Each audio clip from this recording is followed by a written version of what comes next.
तुला राशि वाले बंधु, आप सभी का स्वागत करते हैं तुला राशि भिंड यूट्यूब चैनल में। तो तुला राशि वाले बंधु ध्यान से सुनिए, आने वाले 10 से 12 दिनों के लिए भूल कर भी मत जाना इन 3 जगहों पर। बंधुओं, ये 3 जगहों पर जाने से भयंकर नकारात्मक ऊर्जाएं आपके पीछे लग जाएंगी, आपको बर्बाद करने के लिए, आपके जीवन के हर एक सुख, हर एक संपत्ति को लूटने के लिए आपका पीछा करने लगेंगी। इन 3 स्थानों पर नकारात्मक ऊर्जा का प्रकोप इतना अधिक है कि यदि आप इन 3 स्थानों पर भूल से भी चले जाते हैं, गलती से भी चले जाते हैं, तो आपकी बर्बादी तय है। जो भी योजनाएं आपने बनाई है अपने भविष्य के लिए, वे सारी असफल हो जाएंगी। आपके साथ साथ आपका परिवार, आपके मित्रजन भी दुख भोगेंगे, क्योंकि जब कोई इंसान घाटे में जाता है, दुख तकलीफ परेशानी में जाता है या किसी हादसे का शिकार होता है, तो उसके साथ साथ उसके अपने परिवार के लोग भी रोते हैं, उन्हें भी दुख होता है, तकलीफ होती है और परेशानियां भी आती हैं, आर्थिक स्थिति भी खराब होती है। अब इन 3 स्थानों पर जाने के लिए हम आपसे ना क्यों कहते हैं, इसे आप जरा ध्यान से समझ लेना, क्योंकि यह अब जो समय है 14 मार्च के बाद से, जब सूर्य का गोचर हो चुका है मीन राशि में, तब से जीवन में अंधकार का समय आ चुका है। कोई आपसे कुछ भी कहे, आपको बहुत संभल कर रहना है। कारण इसका यह है कि शुक्र, बुध, सूर्य, राहु सब एक ही राशि में जाकर बैठ गए हैं और राहु इन सब के बीच सबसे शक्तिशाली है। हालांकि शुक्र उच्च के हैं, फिर भी राहु के प्रभाव में है। कारण इसका यह है कि राहु भी एक राक्षस ग्रह है और शुक्र भी राक्षस ग्रह है, और राहु एक ऐसा शक्तिशाली ग्रह है जो सूर्य देवता को भी ग्रहण लगा देता है। ऐसे में आप यह न माने कि सूर्य तो देवता है, सबसे बड़ा ग्रह है, तो इसका राहु क्या बिगाड़ेगा? क्यों नहीं बिगाड़ेगा, राहु इसको ग्रहण तो लगा देता है। तो अब स्थिति यही है, यानी कि नकारात्मकता अपनी चरम पर आएगी। यानी जितना भी समय मार्च के महीने में बचा हुआ है, यह संपूर्ण समय भयंकर नकारात्मक ऊर्जाओं से ग्रसित हो जाने वाला रहेगा। अब इसका मतलब यह नहीं कि हर इंसान दुखी हो जाएगा, परेशान हो जाएगा।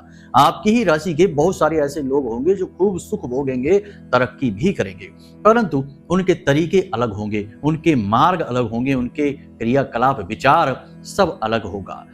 जो गलती करेगा उसे सजा मिलेगी, जो गलती नहीं करेगा, सत्कर्म करेगा, पूरे बुद्धि के साथ, एकाग्रता के साथ आगे बढ़ेगा, उसकी उन्नति भी हो जाएगी। कारण इसका यही है कि राहु जिसको मारे उसे फिर कोई न तारे, और राहु जिसको तारे उसे फिर कोई न मारे। बात यहां पर यही है सीधी सीधी कि आपको राहु के साथ पूरे आने वाले 10 से 15 दिनों तक डील करना है। राहु के साथ डील में आप कामयाब हो जाते हैं तो आप कामयाबी की नई मिसाल बन जाएंगे, सीढ़ियां चढ़ेंगे, बहुत गजब की उन्नति करेंगे, हर तरफ से आपको सपोर्ट मिलेगा, धन दौलत आएगी। लेकिन यदि आप राहु से डील करने में असफल हो जाते हैं, राहु के अनुकूल न होकर प्रतिकूल हो जाते हैं, तो राहु आपको ले डूबेगा। ये बात हम लिख कर दे सकते हैं आपको। आगे कार्यक्रम में जो बातें हम आपको बताने जा रहे हैं, वे बातें अक्षर सह आपके जीवन में घटित होने वाली हैं। 10 से 12 दिनों में ये घटनाएं आपके जीवन में घटित होंगी। जब एक एक करके घटनाएं घटित होनी शुरू हो जाएंगी, तो आपको खुद ही यकीन हो जाएगा कि गुरुजी महाराज ने सारी बातें जो बताई हैं सब सत्य हैं। एक आध बात इधर उधर हो भी सकती है, परंतु हमारा जो आकलन है, जो हमारी भावनाएं हैं, जो हमारे अनुभव हैं, वो कहते हैं कि ये बातें सत्य होने ही वाली हैं। गलती तो आप करेंगे ही, और गलती की सजा राहु आपको दे देगा। कहने का मतलब यह है कि ये 3 जगहों पर तो आपको जाना ही नहीं है, इसी के साथ साथ कुछ और भी ऐसे कार्य हैं जो आपको भूल कर भी नहीं करना है। समस्या यहाँ पर यह है बंधुओं कि जब भी लोगों को सत्य बताने लगो तो लोग कहते हैं कि आप नकारात्मक बहुत बोलते हैं। अगर चिकनी चुपड़ी बातें करो, मीठी मीठी बातें करो कि ये हो जाएगा, वो हो जाएगा, यहाँ से पैसा आएगा, यहाँ से व्यापार चल जाएगा, जिंदगी स्वर्ग बन जाएगी, तो लोगों को सुनने में बड़ा आनंद आता है। लेकिन होता ठीक इसका उल्टा है। कर्जा बढ़ जाता है, व्यापार डूब जाता है, तमाम सारी परेशानियां जीवन में आ जाती हैं। फिर लोग कहते हैं कि भविष्यवाणी तो गलत हो गई। तो अब ऐसा हम नहीं कर सकते। हमारे लिए तो जो सत्य है हमें वही बताना होगा, जो आपके ग्रह कहते हैं, जो आपके तारे कहते हैं, और जो हमारी भावनाएं कहती हैं, मतलब कि जो माता रानी की अनुभूतियां हैं, जो हमारे अनुभव हैं, वो कहते हैं, हम वही बताएंगे। अब वह कड़वा है तो कड़वा सही, अगर नकारात्मक है तो नकारात्मक सही। आप इसे एक दवा की तरह भी ले सकते हैं कि दवाई हमेशा कड़वी ही होती है, लेकिन दवाई के अंदर क्षमता है कि वह इलाज कर सकती है, बीमारियों से मुक्ति दिला सकती है और आने वाले रोगों से बचा भी सकती है। तो यदि आप खुद नकारात्मक हैं तो आपको हमारी हर बात नेगेटिव लगेगी, और आपको कुछ भी अच्छा नहीं लगेगा। आपको लगेगा कि गुरुजी तो फालतू की बातें करते हैं, डराते हैं और बस अपनी बातें कहकर चले जाते हैं। लेकिन जब ये बातें सत्य होने लगती हैं तो लोग कहते हैं कि अरे ये तो गुरुजी ने कहा था। तो जो विश्वास करते हैं, भाव रखते हैं, उनके तो जीवन में अच्छी घटनाएं होनी शुरू हो जाती हैं, क्योंकि बुराई के बाद अच्छाई तो है ही, दवाई के बाद तो बीमारी से छुटकारा है ही। जो नहीं मानते हैं वो कोई बात नहीं है और दुख भोगेंगे बाद में, आज नहीं तो कल मान ही जाएंगे। आखिर सत्य की तो विजय अंत में हो ही जाती है। तो बंधु, हमारी बातें कड़वी हो सकती हैं, नकारात्मक हो सकती हैं, लेकिन सत्य है, इस बात की गारंटी है। सत्य हमेशा कड़वा ही होता है और आज के समय में तो सत्य नकारात्मक ही हो चुका है, क्योंकि दुर्बुद्धि, मंदबुद्धि लोग समाज में बढ़ते जा रहे हैं। जो जिस थाली में खाते हैं उसी में छेद कर देते हैं, जिस धर्म की आड़ में जीवन गुजारते हैं, जिस भगवान की शरण में जाकर एक एक चीज के लिए विनती करते हैं और मांगते हैं और भगवान उन्हें देते भी हैं, थोड़ी सी अकल आते ही ज्यादा ज्ञानी बनने के चक्कर में उसी भगवान का अपमान कर देते हैं, उसी धर्म को गालियां देने लगते हैं और उन्हीं ब्राह्मणों और मंदिरों और धर्मशालाओं को दोषी बनाने लगते हैं। तो अब ऐसे लोगों का भला उद्धार कैसे होगा? इनका तो भगवान ही मालिक है। खैर बंधुओं, चलिए कार्यक्रम में आगे बढ़ते हैं। आपको बताते हैं इन 3 जगहों पर जहां आपको नहीं जाना है आने वाले 10 से 12 दिनों में। साथ ही कुछ ऐसे जरूरी कार्य जो आपको नहीं करने हैं किसी भी हालत में, यानी ये नकारात्मक कार्य हैं, जरूरी नहीं है, नकारात्मक है, इनसे बचना है आपको, इनकी संभावनाएं बनेगी। जब भी बोला जाए कि ये नहीं करना है तो ग्रह आपको वहीं ले जाएंगे वो कार्य करवाने के लिए, क्योंकि जाको दुख दारुण प्रभु दीना, ताकि मति आगे हर लीना। जिसको दुख दारुण देना चाहते हैं ग्रह नक्षत्र, या यूं कहें कि विधाता विधि, उससे गलत कार्य पहले ही करवाने लगते हैं। तो आपके जीवन में बनेगी ये संभावना है कि जब आप इन 3 जगहों पर जाएंगे, कुछ गलत कार्य आप जाने अनजाने में करेंगे, फिर आपको दुख होगा और राहु आपके पीछे पड़ जाएगा। तो बस अच्छाई इसी में है कि आप बातों को समझें, माने और जीवन में उतारें। जो बातें हम आपको बताने जा रहे हैं वे सत्य होंगी, इस बात की गारंटी है। तो चलिए बंधुओं, कार्यक्रम को शुरू करते हैं। महामाई को याद करते हुए कमेंट बॉक्स में भक्ति भाव के साथ लिख डालिए, जय माई की, जय मां भद्रकाली। महामाई आपका कल्याण करेंगी, हमें पूर्ण विश्वास है। चलिए बंधु, कार्यक्रम को शुरू करते हैं। अब सारी बातों को ध्यान से समझना है। तो बंधु, अब ध्यान से समझिए। प्यारे मित्रों, हमारे अत्यंत प्रिय और परम पूज्य अमिताचार्य जी के पास माँ बगलामुखी और माँ भद्रकाली की साधनाओं का वर्षों का अनुभव है और माता रानी की इनके ऊपर पूर्ण कृपा और सिद्धि है। आचार्य जी ने अपने सटीक कुंडली विश्लेषण और श्रेष्ठतम उपायों के माध्यम से हजारों लोगों के जीवन को खुशियों से भरा है। आचार्य जी का कुंडली विश्लेषण और उपाय करवाने का तरीका इतना अद्भुत है कि जीवन के हर एक दुख और कष्ट का कारण जड़ से ही समाप्त हो जाता है। फिर समस्या चाहे जैसी भी हो, कर्जा बहुत बढ़ गया हो, व्यापार चल नहीं रहा हो, बीमारियों में आप बर्बाद हो चुके हो, रिश्तों में प्रेम समाप्त हो चुका हो, या फिर नौकरी ही ना मिल रही हो, विवाह में देरी होती हो, कैसी भी समस्या हो, इन समस्याओं का कारण क्या है, कौन सी महादशा परेशान कर रही है, कौन सा दोष लगा हुआ है, सब कुछ आचार्य जी इतना सटीक बताते हैं कि वर्षों वर्ष के दुख कुछ ही दिनों में समाप्त हो जाते हैं। अगर आपके जीवन में भी कोई ऐसी संकट की घड़ी है तो यही सही समय है जब आप पूज्य आचार्य जी के हाथों से अपनी कुंडली का विश्लेषण करवाएं और वर्षों से चल रहे दुखों और संकटों के इस चक्र से बाहर निकल जाएं। प्यारे मित्रों, अभी वीडियो में दिए गए नंबरों पर फोन करिए और अपनी कुंडली का श्रेष्ठतम आकलन करवा डालिए। जिंदगी बदलने का ये सबसे बड़ा मौका हाथ से मत जाने दीजिएगा। जय माई की, महामाई आपका कल्याण करे। एक ही राशि में 4 ग्रह बैठ गए हैं। राहु तो पहले से ही थे, बुध आ गए, शुक्र आ गए और सूर्य देवता भी आ गए। अब यहाँ पर शुक्र उच्च के हो जाते हैं, बुध नीच के हो जाते हैं और सूर्य देवता भी सामान्य स्थिति में अवश्य रहते हैं, लेकिन राहु के सामने पहुंचकर फीके पड़ जाते हैं, कमजोर पड़ जाते हैं। बात सत्य है, ध्यान से सुनना है, अपनी मनमानी नहीं करना है। किसी भी हालत में जो ज्ञान की बातें दी जाएं उन्हें समझ लेना है। बारीकियां हैं, कभी कभी हमारी सोच के परे हो जाती हैं सच्चाई की बातें, इसलिए हमें सुनने में बड़ा अटपटा लगता है। राहु के सामने सूर्य भी फीके पड़ने लगते हैं तो सूर्य का प्रभाव कम हो जाएगा। नौकरी करने वालों को बहुत बाधाएं, अड़चने आएंगी, बहुत ज्यादा मेहनत करनी होगी, संघर्ष करना होगा, ओवर टाइम करना पड़ेगा, छुट्टी के दिन भी काम करना पड़ेगा।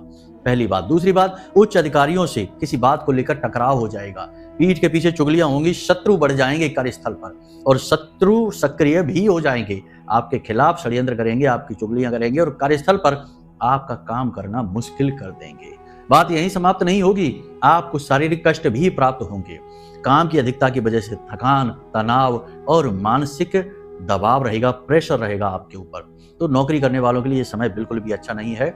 अब यहाँ पर विडंबना यह हो रही है कि बुध भी 15 तारीख को अस्त हो चुके हैं, यानी कि बुध है आपकी वाणी, बुद्धि और व्यापार। तो आपकी वाणी से संतुलन आपका खोने लगेगा। आप वो बातें कह देंगे लोगों से जो कहनी नहीं चाहिए, और उल्टी सीधी बातें भी कह सकते हैं, आप शब्द भी कह सकते हैं। तो थोड़ा सावधान रहना है, अपनी वाणी पर पूरा नियंत्रण रखना है। यानी मार्च का जितना भी महीना बचा है, जितने भी समय दिन बचे हैं, इन दिनों में आपको अपनी वाणी पर संतुलित रखना है। लोग आपको जानबूझकर उकसाएंगे, आपसे ऐसी बातें कहेंगे जिससे आपको गुस्सा आ जाएगा, आप क्रोध में आकर कुछ न कुछ कह देंगे और बात का बतंगड़ बन जाएगा। तो संभल कर रहना है, ये नहीं करना है। दूसरा कि आप अपना पैसा फिजूल खर्च कर सकते हैं, यानी अपनी लग्जरी, अपनी सुख सुविधाओं, भोग विलास में अपना पैसा खर्च कर सकते हैं। इसी के साथ साथ आपको कोई ऐसी योजना समझ में आ सकती है जहां पर आप पैसा लगाएंगे और रातों रात आपका पैसा डबल हो जाएगा, लेकिन ये योजनाएं आपको डुबाने वाली होंगी। याद रखना कि शुक्र के साथ राहु का मिलन जो है यह थोड़ा नकारात्मक है। धन कमाने के लिए शुक्र क्या है? आपका धन माता लक्ष्मी है। धन कमाने के नकारात्मक मार्ग ज्यादा खुलेंगे, सकारात्मक मार्ग दिखेंगे ही नहीं, क्योंकि माया राहु की है। राहु एक मायावी ग्रह है, तो माया राहु की है। सच्चाई को छुपाएगा और झूठ को दिखाएगा, और झूठ को इतना प्रबल करके दिखाएगा कि आप उसके जाल में फंस जाएंगे, फिर आप अपना पैसा डुबा देंगे। शेयर मार्केट से दूर रहना है, सट्टेबाजी के कार्यों से, जुआ से तो दूर रहना ही है, ये तो है ही गलत।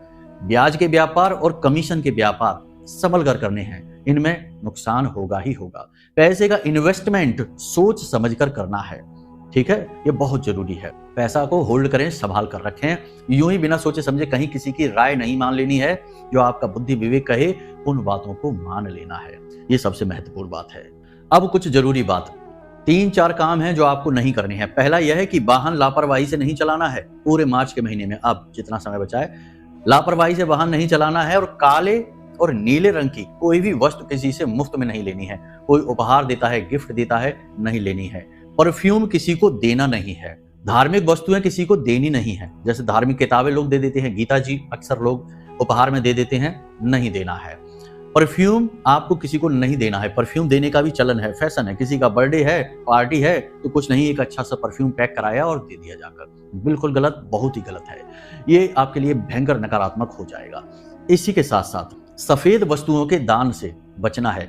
दान का मतलब यहाँ पर है कि मंदिर से बाहर नहीं, मंदिर प्रांगण में आप दान करें, मंदिर को दान करें, अति उत्तम होगा। अब कुछ लोग यहाँ पर कहेंगे कि आप जैसे लोग मंदिर में दान कराते हैं क्योंकि वहां से तो आपका व्यापार चलता है।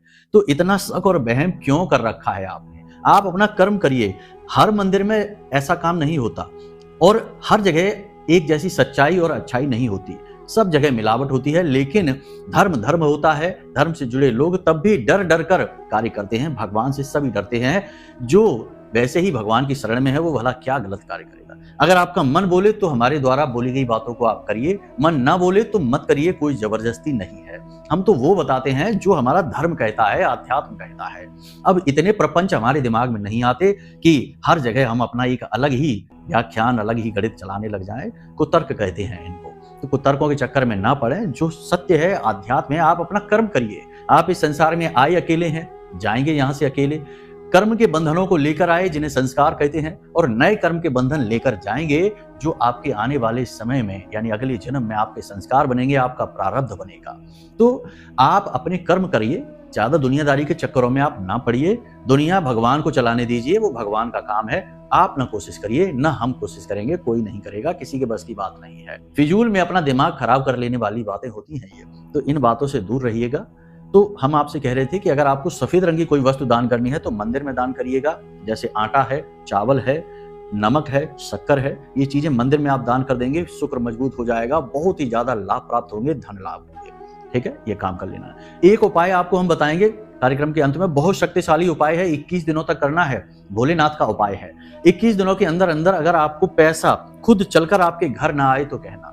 बहुत ही शक्तिशाली उपाय है, हमने बहुत बार खुद आजमाया है और बहुत सारे लोगों पर करवाया है। बड़े से बड़े दुर्भाग्यशाली और अभागे लोगों की भी किस्मत जाग गई है इस उपाय से। वो उपाय आपको हम बताएंगे। कार्यक्रम के अंत तक बने रहना, थोड़ी देर और रुकिए, बस हम पहुंच ही रही है वहां तक। तो अब यहां तक हमने सारी सावधानियों के बारे में आपको बता दिया है। अब बात करते हैं 3 जगहों की।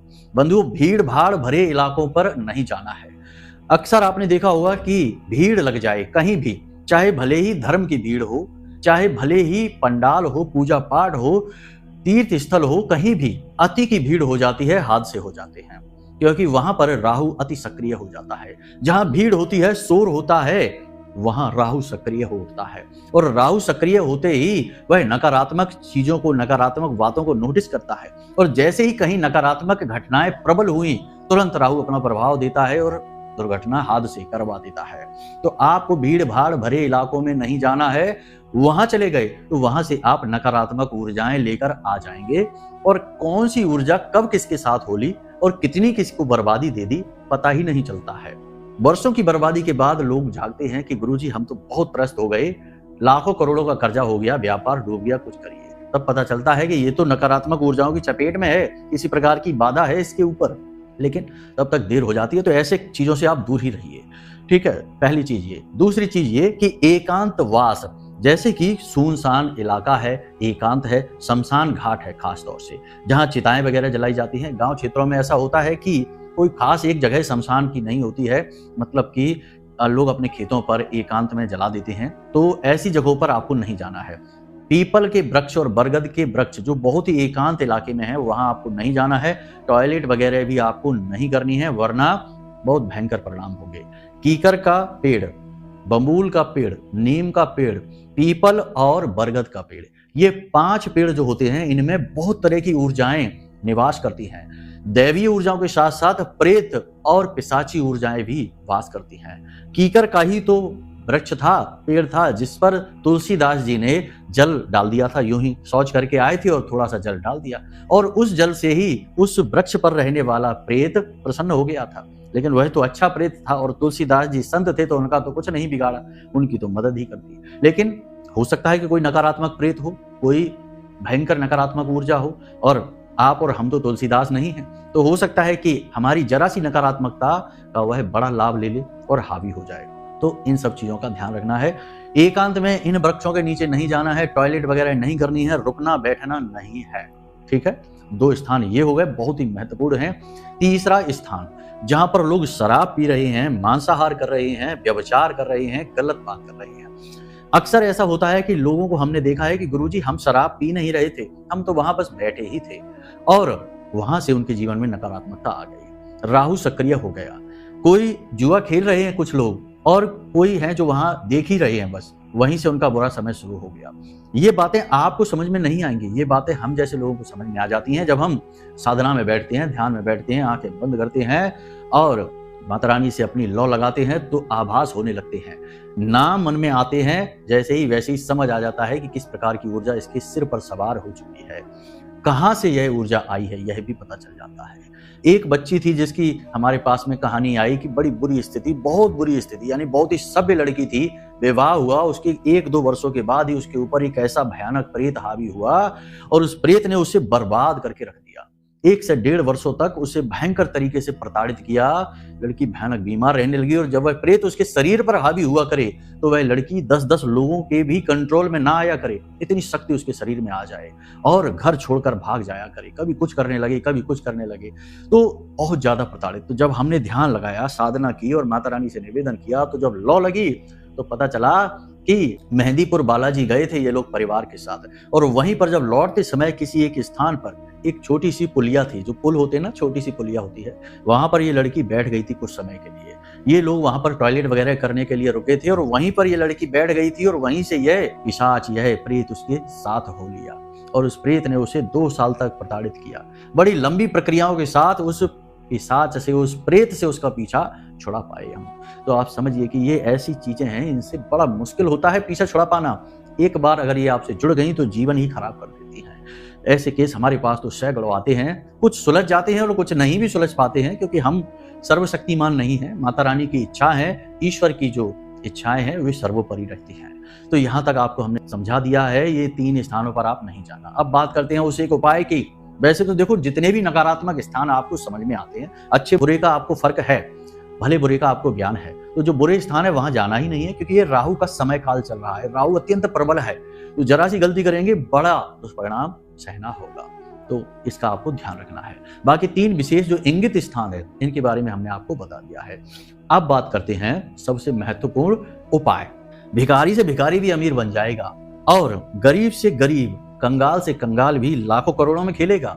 सबसे बड़ी बात यहाँ पर यह हो रही है कि जो जीवन भर के दुखिया हैं, दुर्भाग्यशाली हैं, जिन्हें कोई पूछता नहीं है, अगर वे भी पूरे भाव के साथ 21 दिन तक इस उपाय को कर डालें, उनका बेड़ा पार है, उद्धार निश्चित है। ऐसा जबरदस्त उपाय है, आजमाया हुआ है, शक्तिशाली क्रिया है। ध्यान से समझ लेना, फिर इसे करना शुरू करना, कल से ही कर लीजिए। पहले भी हमने इसके बारे में बताया है आपको, लेकिन लोग ध्यान से सुनते नहीं हैं, आधी अधूरी बात सुनते हैं और फिर कहते हैं कि कुछ भी काम नहीं करता जीवन में। तो ध्यान से सुनना है।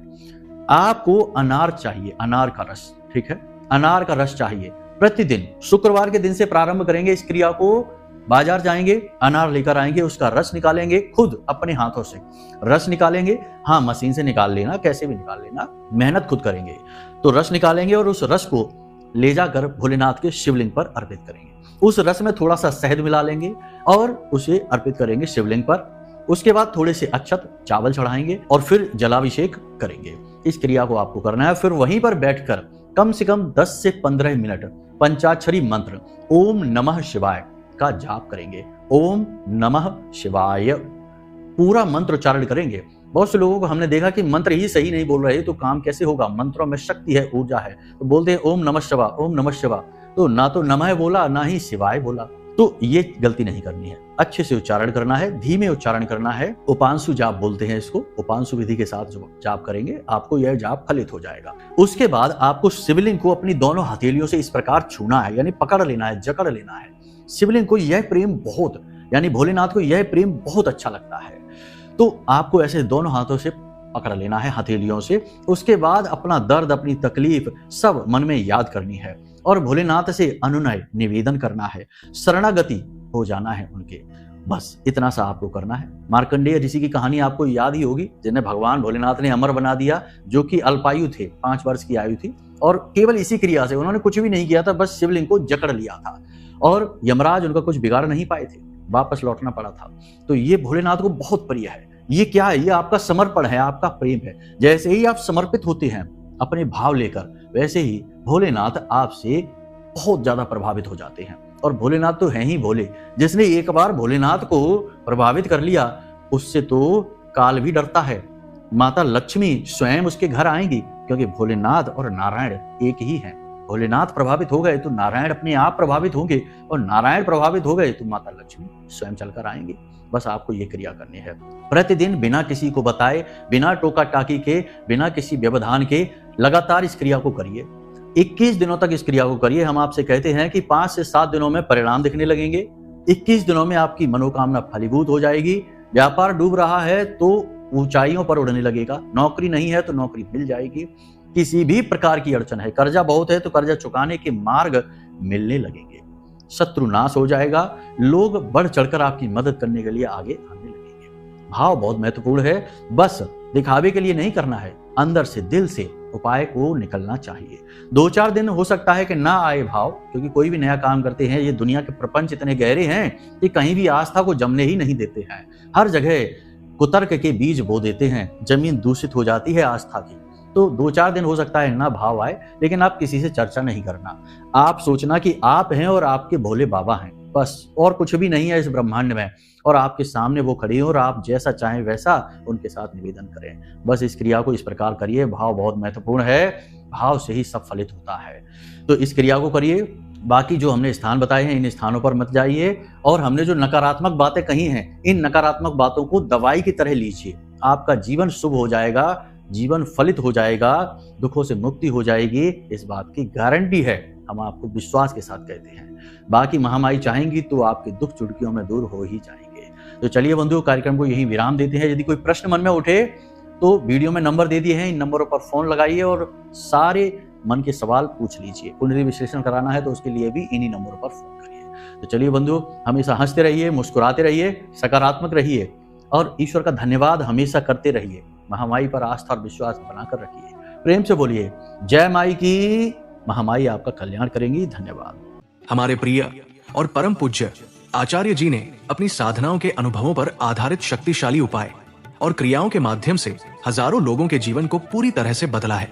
आचार्य जी के द्वारा बताया गया हर एक उपाय इतना सटीक और कारगर होता है कि जो भी इसे पूरे भाव के साथ कर लेता है, उसे साक्षात महामाई की कृपा और आशीर्वाद प्राप्त हो जाती है। इसलिए निसंकोच इन उपायों को पूरे भाव के साथ करिए, आपका कल्याण होगा। जय माई की।